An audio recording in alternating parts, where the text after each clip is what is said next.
मैं 20-25 साल से पी रहा हूँ। हाँ, अभी भी ले रहा हूँ, मुझे छोड़ना है। हाँ। ये केवल एक सामाजिक समस्या नहीं है, बल्कि एक मनोरोग भी है। अगर जागरूकता के साथ में मेडिसिन लें और मेडिसिन लेने के साथ में थोड़ा दृढ़ विश्वास रखें, अपने ऊपर थोड़ा सा उसको सहन शक्ति रखें कि आप इतना भयंकर बढ़ चुका था कि सुबह उठने से लेकर शाम तक, जब तक रात को नींद नहीं आती थी, जब तक मैं कल नशा शराब शराब शराब शराब भी छोड़ देते हैं। इसमें छोड़ना थोड़ा कठिन काम है, तो अपने को सबसे ज़्यादा व्यापार को सुधारना है ना, तो स्मैक को बंद करना पड़ेगा। साइकिल पे वहाँ पे बेचने आ जाते हैं, पेशेंट को मिसगाइड करने लग जाते हैं। तो मेरा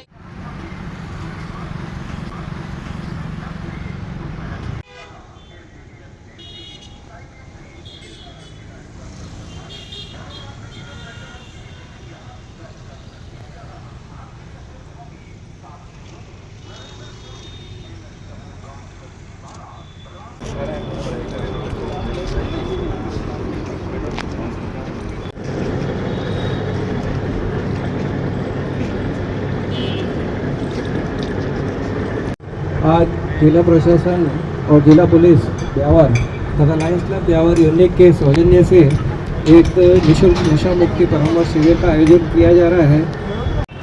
और साथ में हमारे एसपी साहब श्री रतन सिंह जी, माननीय एक कहते कि दानव है जिसने हमको जकड़ा हुआ है, हमें इससे बाहर निकलना है और निकालना है। जो लोग इस चीज़ में फंस गए हैं, जो इस चीज़ के अंदर जकड़े हुए हैं, उपस्थित हैं, आप सभी का बहुत बहुत स्वागत है। जिला प्रशासन ने जो ये एक पहल की है, इधर देखो मनु भैया,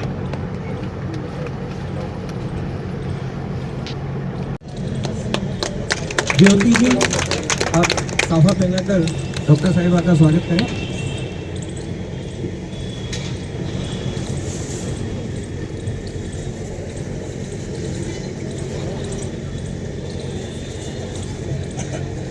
श्री सुनील जी बोहरा एसपी साहब का स्वागत करेंगे।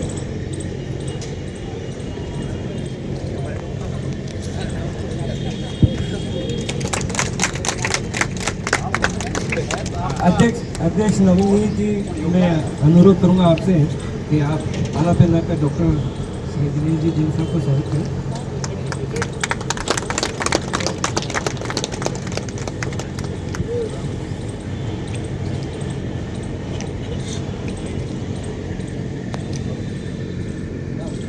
पंकज जी माला पहना साफा पहना कर स्वागत करें।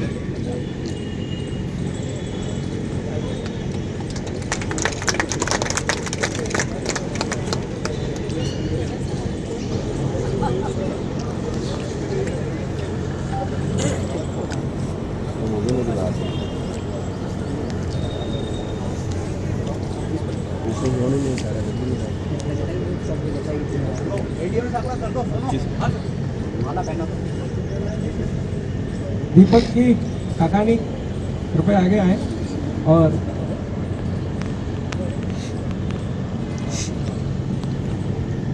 एडीएम साहब का स्वागत करें।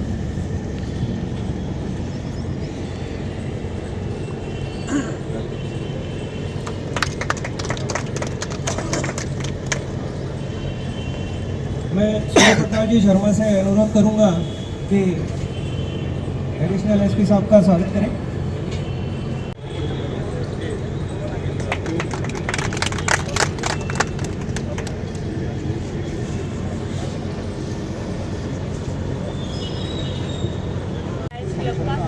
हमें यहाँ पर आमंत्रित किया। हेलो,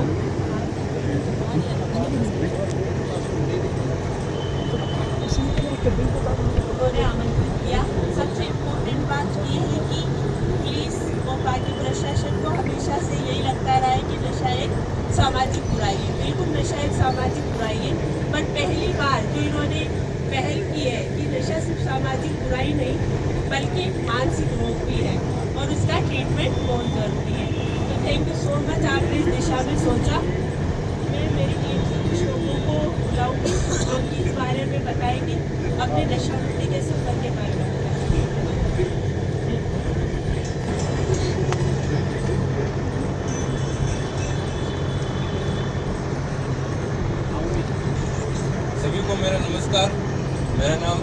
डिपार्टमेंट वसीटा है। मैं आज से 8 महीने पहले मैं खुद एक बहुत भयंकर एडिक्ट था, जो मैं नशे से बहुत भयंकर, मैं इतना भयंकर बढ़ चुका था कि सुबह उठने से लेकर शाम तक, जब तक रात को नींद नहीं आती थी, जब तक मैं कल नशा शराब शराब शराब शराब उसमें ही रहता था। बस शराब के चक्कर में मेरे सारे यार दोस्त, मेरे गांव के, मेरे परिवार सब मेरे से दूर होता गया धीरे धीरे।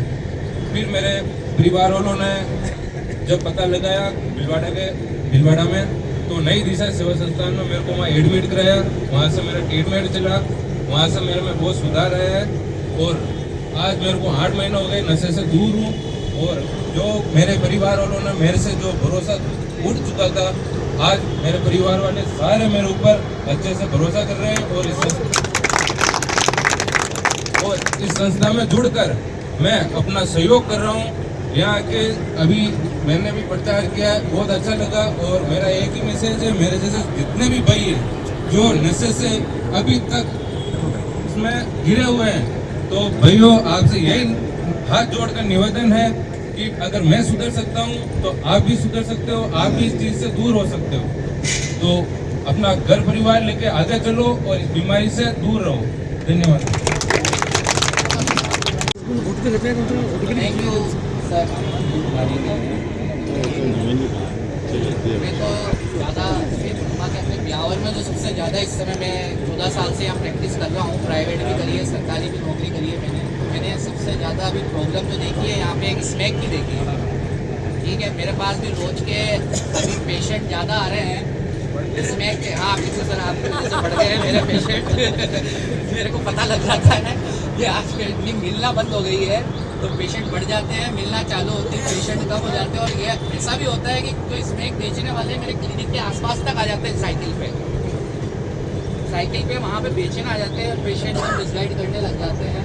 तो मेरा यही है कि स्मैक जो है ना, जैसे एल्कोहल वगैरह तो ठीक है आदमी छोड़ देता है, स्मैक छोड़ना थोड़ा कठिन काम है। तो अपने को सबसे ज़्यादा ब्यावर को सुधारना है ना, तो स्मैक को बंद करना पड़ेगा। स्मैक अगर कोई नहीं पिएगा तो क्राइम खत्म, चोरी डकैती चेन स्नैचिंग छोटे मोटे अपराध भी खत्म हो जाएंगे। तो अगर पब्लिक छोड़ दे, और स्मैक का सर क्या है कि ऐसा पर्टिकुलर ट्रीटमेंट नहीं होता है। इसमें क्या होता है कि अपने को रिप्लेसमेंट थेरेपी देनी पड़ती है। रिप्लेसमेंट थेरेपी का मतलब होता है कि एक नशा छोड़ के अपने को दूसरा नशा देना पड़ता है। नशे का मतलब ये है कि जो दवाई होती है वो भी थोड़ी सी हमारी एडिक्शन वाली होती है। तो क्या होता है, घर वाले उसको अफोर्ड नहीं कर पाते, खर्च नहीं कर पाते पैसा।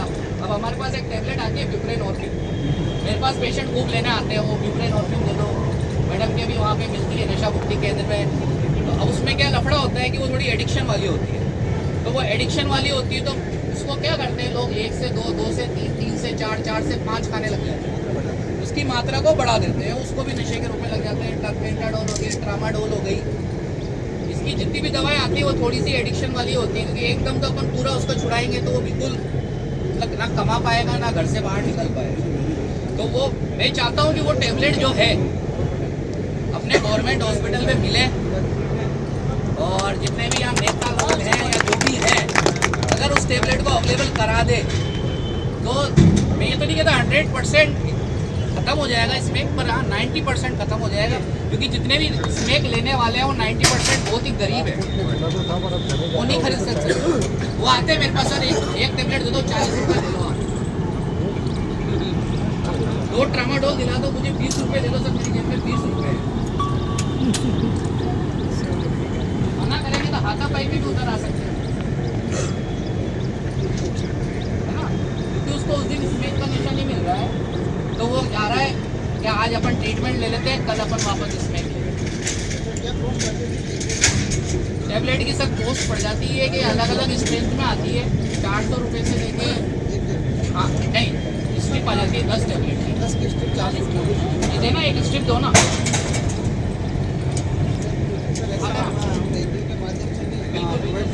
करवा सकते, पर ये नारकोटिक्स में आती है, इसका रिपोर्ट रखना पड़ता है, इसको बेचना वो आप ये है वो टैबलेट, इसके लोग स्मैक वाले और अफीम वाले दीवाने हैं। नारकोटिक्स में भी आती है, और ये जो है दवाई मतलब समझ लो काला सोना जैसा है, ये सब्स्टिट्यूशन है। पर हाँ, इससे पेशेंट को काफ़ी रिलीफ आ जाता है और वो काम धंधा भी करने लग जाता है, अपनी ज़िंदगी भी जीने लग जाता है और बहुत हद तक सुधर सकता है वो। इसके अलावा टर्पेंटाडोल, ट्रामाडोल भी है। हाँ हाँ, मौका मिला है तो बता देता हूँ। हाँ, इसमें भी नशा है। इसमें क्या है कि कुछ जो मेडिसिन है वो तो क्या करेगी, वैसा ही काम करेगी जैसे स्मेक करती है, और कुछ जो इसमें मेडिसिन है वो स्मेक के जो रिसेप्टर्स बन गए हैं उनको धीरे धीरे खत्म करेगी। पर ये मेडिसिन जो है उसको रेगुलर लेनी पड़ती है, 4 से 5 साल भी लेनी पड़ सकती है उसको। पर ये धीरे धीरे इसकी डोज कम हो जाती है सर, जैसे कि भी हाँ, यही दिक्कत है। तो इसको अपने को कम से कम डोज में हाँ, इसको धीरे धीरे अपने को कम करना है, धीरे धीरे इसकी डोज पर डोज कम हो जाएगी, डोज कम हो जाएगी सर। जैसे आज वो 1 ले रहा है, आधी हो जाएगी, चौथाई हो जाएगी। छुड़ाने के लिए फिर अपन इसके लिए दूसरी दवाई देते हैं कि जो नॉर्मल पेन किलर होती है, पर एकदम हाँ, एकदम पर सर शुरू में इसकी जरूरत पड़ती है। देखो वो कम ज़्यादा नशा है, ये थोड़ा कम नशा है। हाँ, शराब और बियर, हाँ, बियर में नशा नहीं है, वही नशा है। वही चीज मैं आपको समझा, वही मैं समझा रहा था कि सर इसमें क्या होगा कि एकदम तो वो छोड़ेगा तो बिल्कुल ऐसे पड़ जाएगा घर पे कि मैं छोड़ ही नहीं सकता। पर अगर अपन उसको शुरू में 20 दिन, महीने भर भी अगर ये दे देंगे ना, तो उसका कॉन्फिडेंस थोड़ा सा हाई हो जाएगा। ये है थोड़ा सा, ये अपने मेडिकल कॉलेज में फ्री मिलती है। जहर को जहर काटना है। हाँ, ये जो सच है वो बता रहा हूँ मैं आपको।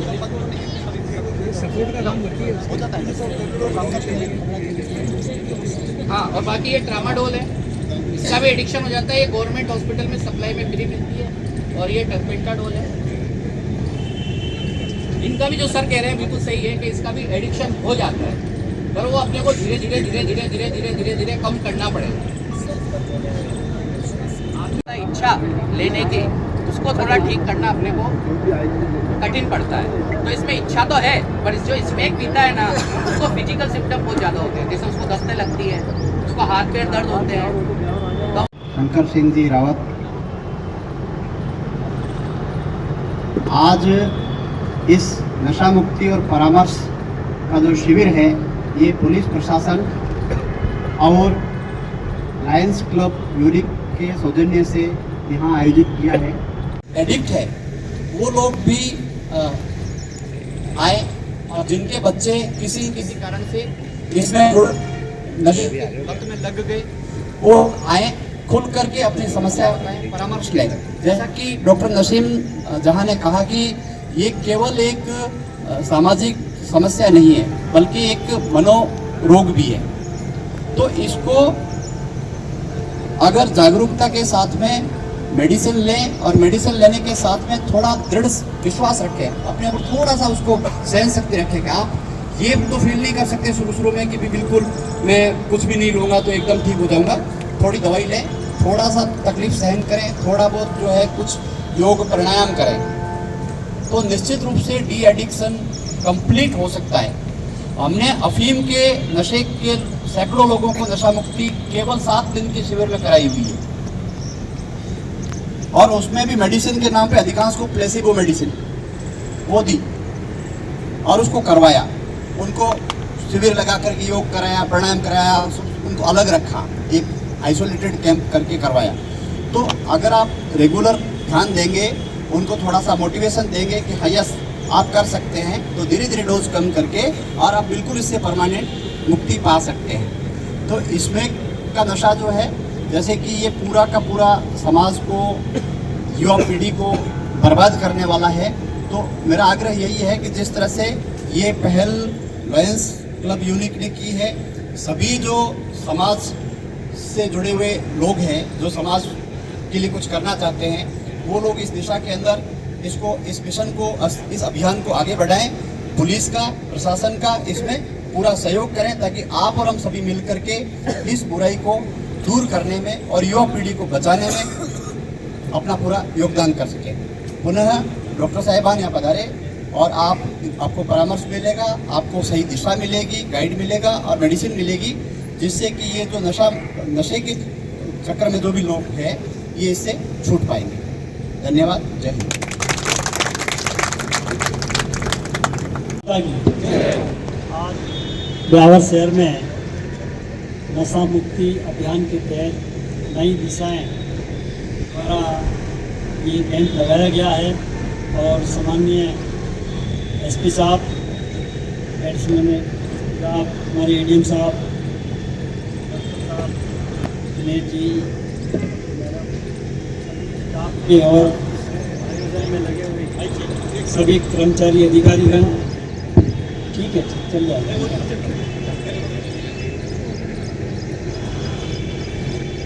सभी को मैं बहुत बहुत शुभकामना और बधाई देना चाहता हूँ कि आपने ये ब्यावर शहर में बहुत अच्छी पहल की है।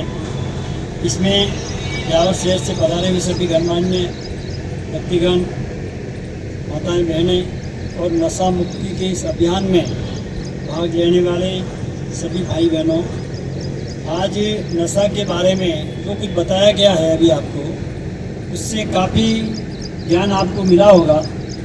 और एसपी साहब ने, पुलिस प्रशासन के द्वारा ये जो अभियान चलाया गया है, मैं इनको भी बहुत बहुत धन्यवाद देना चाहता हूँ कि आपने ये पहल की है, इनके बारे में आपने चिंता व्यक्त की है, बहुत अच्छी बात है। मेरा उसमें सुझाव है कि जैसे डॉक्टर साहब बता रहे थे कि ये दवाई लेकर के इसमें भी नशा तो है और वो पुड़िया में भी नशा है। अब नशा लेने वाले को तो चाहे पुड़िया ले ली तभी उसको नशा आ रहा है और टैबलेट ले ली तभी भी उसको नशा तो आ रहा है।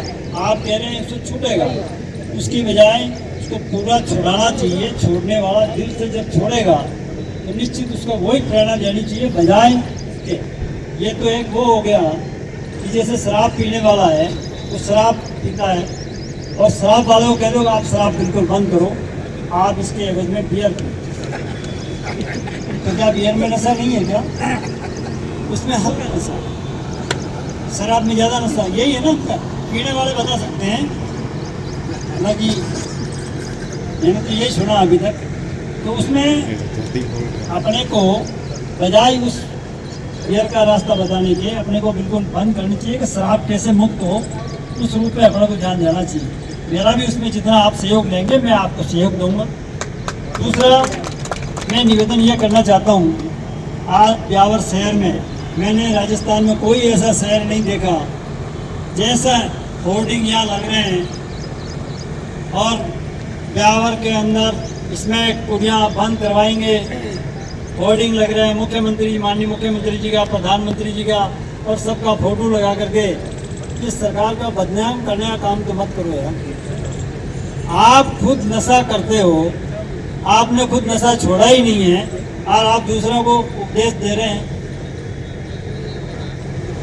बहू को कहते हैं बेटा शाम सुबह कहीं बाहर नहीं निकलने का अंधारे होने के बाद, और सासू को कहीं पता ही नहीं है कहाँ घूम रहे हैं। इसलिए कहीं न कहीं हमें इस अभियान को बंद करना चाहिए। होर्डिंग लगा के दुनिया सब जान रही है, बजाय उसको बंद कैसे किया जाए उस पर अपने को ध्यान लगाना चाहिए ताकि वो भाई बहन बच सके। और पुलिस प्रशासन से मेरा एक आग्रह है, एसपी साहब आपने बहुत अच्छा काम किया है, मैं थोड़ी सी उसमें आपका और भी आगे मेहनत को और थोड़ी बढ़ाने के लिए आवश्यकता है कि ब्यावर में पुलिस अगर ठान लेवे कि कोई भी पुड़िया सुड़िया नशा नहीं आएगा, ये मेरे पुलिस प्रशासन की गारंटी है। वो निश्चित गारंटी देता हूं मैं, एक परिंदा पैर नहीं मार सकता। पुलिस की बिना मिली भगत, आरोप नहीं लगा रहा हूं साहब, आपकी जानकारी में नहीं है, लेकिन छोटे कर्मचारी जो है वो कहीं कहीं बदमाशी कर लेते हैं। एक मच्छी पूरे तालाब को बदनाम कर, मतलब उसको गंदा कर देती है। उस रूप में कहीं न कहीं इसको थोड़ी सी अब मैं बात मेरी कड़वाहट होगी, उसमें मैं क्षमा चाहता हूं आपसे, लेकिन पॉजिटिव लेकर के मेरा आपसे आग्रह है, किसी प्रकार का ऊपर आरोप नहीं है, लेकिन हमारा कर्मचारी जो कोई है ना उसके ऊपर कहीं कड़ी नजर रखते हुए हमारे बीट प्रभारी भी है, उनको टाइट करें आप मीटिंग लेकर के, ये भैया किसी भी बीट के अंदर अगर नशा मिलता हो पकड़ा गया तेरी नौकरी की खैर नहीं है। ये अगर आप बता दोगे तो मेरी गारंटी है कोई भी ब्यावर के अंदर इतनी भी पुड़िया कहीं अभियान लगाने की आवश्यकता नहीं होगी, तुरंत बंद हो जाएगी और ना उन बेचारों को कोई होर्डिंग लगाने की जरूरत पड़ेगी। या पार नहीं मार सकता है। इस प्रकार गुजरात के अंदर आप कह रहे हैं साहब शराब नहीं बिक रही है, मैं उस विषय पर नहीं जाना चाहूँगा क्योंकि रिकॉर्डिंग सारी होगा। नशा छोड़ने में कितना समय लगता है? अगर उसको कहीं आइसोलेट कर दिया जाए तो उसको नशा छोड़ने में कितने दिन का समय लगता है और उस पर कितने रुपए का खर्च आता है?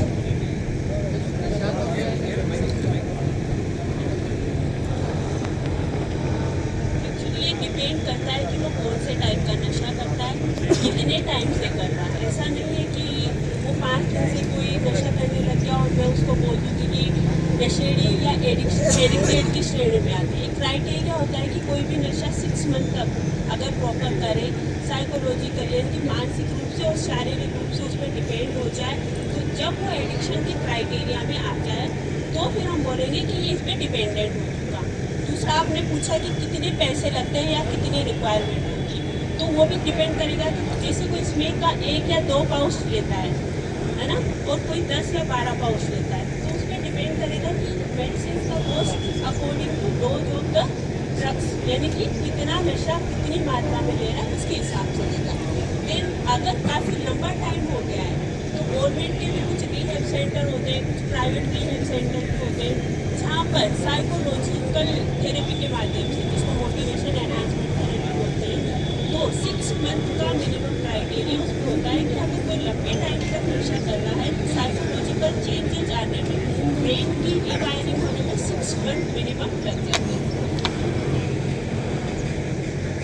हेलो, नहीं जैसे अभी डॉक्टर साहब ने बताया था, और जैसे अभी ये ज़्यादा नशा क्या चल रहा है पुड़िया का, तो अगर जैसे कोई व्यक्ति 6 महीने से या साल भर से वो नशा कर रहा है पुड़िया का, तो उसको अगर अपन छुड़ाना चाहें तो उसका मोटा मोटी अंदाज कितना रुपए का खर्च आता है?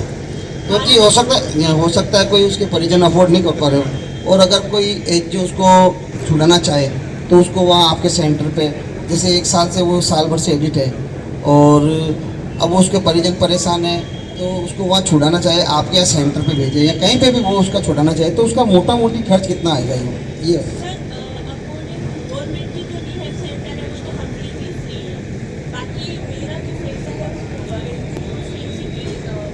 फंडिंग है, साथ में प्राइवेट लोन भी है, तो डिपेंड करता है वो कौन से लोन में रखना चाहिए।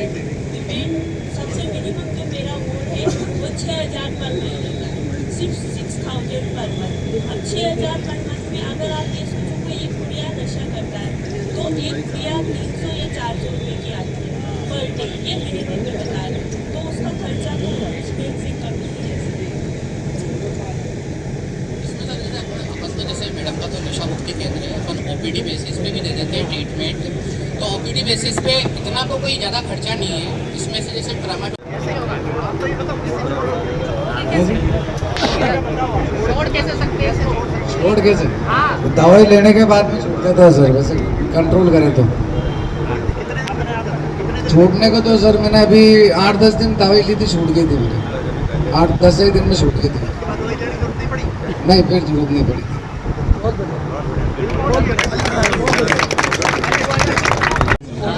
उधर देख के बोलो। हाँ, अच्छा, सब पीते हो? कहाँ रहते हो? कहाँ से मिलते हो? छावनी बस्ती, क्या नाम है? कभी छोड़ा आपने? फिर वापस क्यों पी लिया? ये बात कोई नहीं बोल रहे, ये बोलना चाहिए कि कोई या ये बात पड़ जाएगी तब एक सेकंड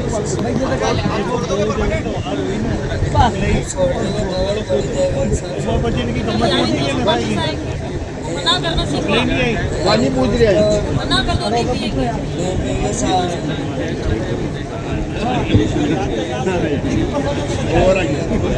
बता लाके कहाँ से हो? खरीदते कहाँ से?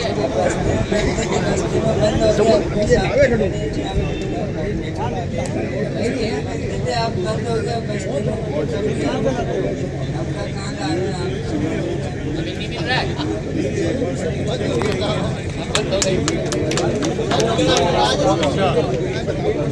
हेलो आप काय का नशा करते हो? जी सर, मैं इसमें पीता हूँ। कैसे पीते हो आप? एक तरीका बताओ। मैं इसमें का नशा करता हूँ, 25 साल से नशा कर रहा हूँ, और बीच में मैंने 3-4 बार छोड़ भी दिया है। 3-4 बार मैंने दारू पी के भी छोड़ दिया है, वैसे कुछ नहीं है, मन साफ होना चाहिए, मन से आप छोड़ सकते हैं। अभी ले रहे हो या बंद कर दिया? हाँ, अभी फिर घर में जो बोल देते हैं कुछ घर वाले कुछ भी बोल देते हैं, हाँ बस लड़ाई झगड़ा करके यही बहाना कि मैं तो नशा करूँ। अच्छा, इसमें एक पीते के इंजेक्शन लगाते थे या सूंघते थे? नहीं वो पन्नी पे चला के जब पन्नी पे चला के जी। एक इंजेक्शन तो नहीं लगा? नहीं इसमें डाल के? इंजेक्शन नहीं। ऐसा कोई है जो एविल में इंजेक्शन डाल के और इसमें एक पी रहा हो यहाँ पे? कोई ऐसा पेशेंट है?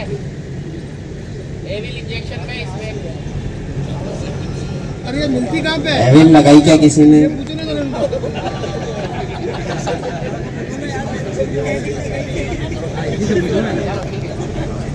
मैं 20-25 साल से पी रहा हूँ, हाँ अभी भी ले रहा हूँ, मुझे छोड़ना है। हाँ, तो मुझे दवाई ठीक है।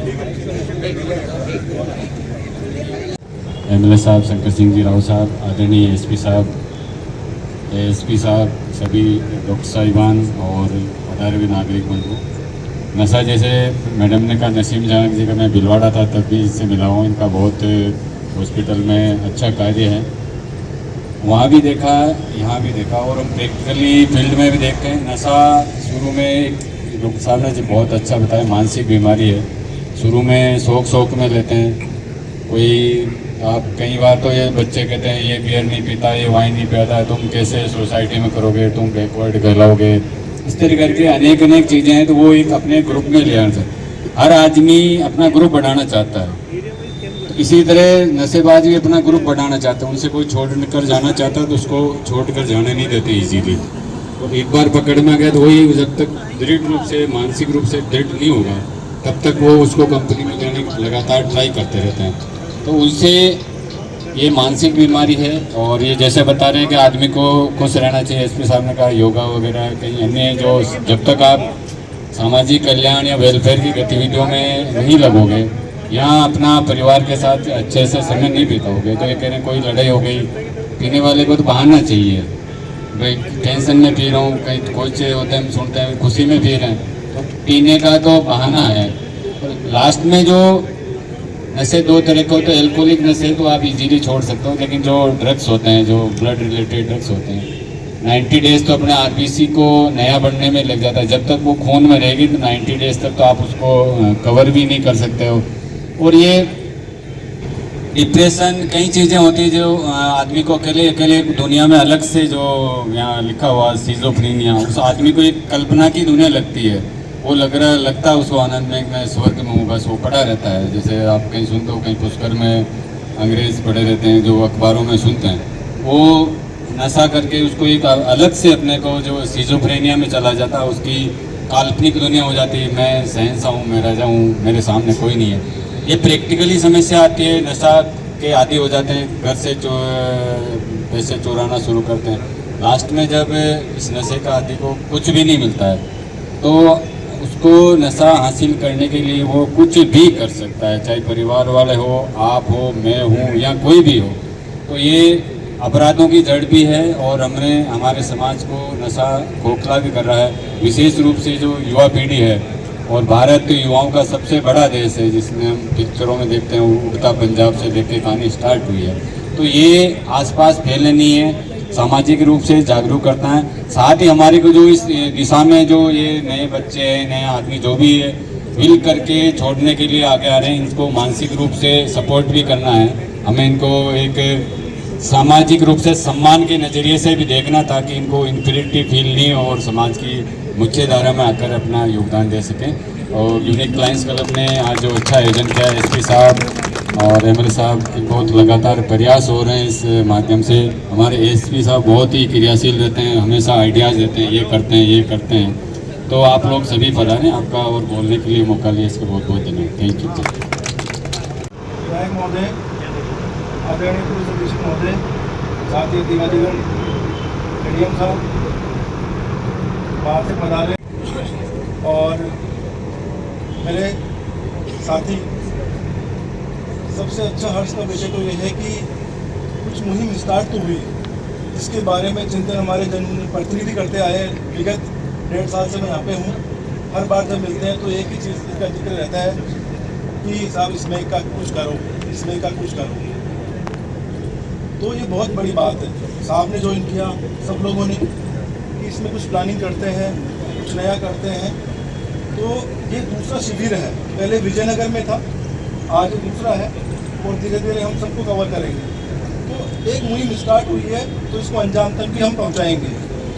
और इसके लिए और मुझे बहुत खुशी इसलिए है कि आप सब लोग इसमें मिले हो और इसको जड़ से खत्म करना चाहते हैं। आज रविवार का दिन है, कठोर गर्मी है, फिर भी हम लोग बैठे हैं ना कुछ तो नतीजा निकालने के लिए बैठे हैं, कुछ न कुछ ब्यावर को नया देने के लिए हम लोग बैठे हैं। और मुझे पूरा विश्वास है जिस उमंग के साथ हम सब लोग इकट्ठा हुए हैं, तो जरूर साहब के मार्गदर्शन में, नेतृत्व में हम लोग इसको ख़त्म करेंगे, जड़ से उखाड़ फेंकेंगे। मैं आपको आश्वस्त करता हूँ, हमारे पुलिस परिवार की तरफ से भी करता हूँ और इतना राइट की मुझे है प्रशासन की तरफ से, आप लोगों की तरफ से, आप लोगों के सहयोग से ही होगा ये इसका जो उन्मूलन अपन सोच रहे हैं ना। और इसमें जो अपने ये जो बीमार साथी हैं इनको भी मैं बहुत रेस्पेक्टफुली देख रहा हूँ कि बेबाक तरीके से आकर के उन्होंने अपना एक्सपीरियंस शेयर किया कि मैंने छोड़ दिया, फिर ले लिया, दोस्त ने प्रेशर कर दिया। इनके लिए ज़रूर ताली बजनी चाहिए, इनका साहस बहुत अनुकरणीय है, प्रेरणा दे रहा है कि इनके लिए हम कुछ करें। आप सभी से एक आग्रह है, बहुत चिंतन भी कर रहे हैं, एक हेल्पलाइन नंबर है जो केंद्र सरकार ने जारी की है 1933। अगर आपके पास में कोई इस प्रकार की सूचना है, जो स्मैक का विक्रय कर रहा है, कोई भी मादक पदार्थ का विक्रय कर रहा है, तस्करी में कोई इन्वॉल्व है या कोई यूजर्स भी है, तो आपका नाम गोपनीय रहेगा, आपकी आइडेंटिटी डिस्क्लोज नहीं करेंगे। आप 1933 पे आप कॉल करिए।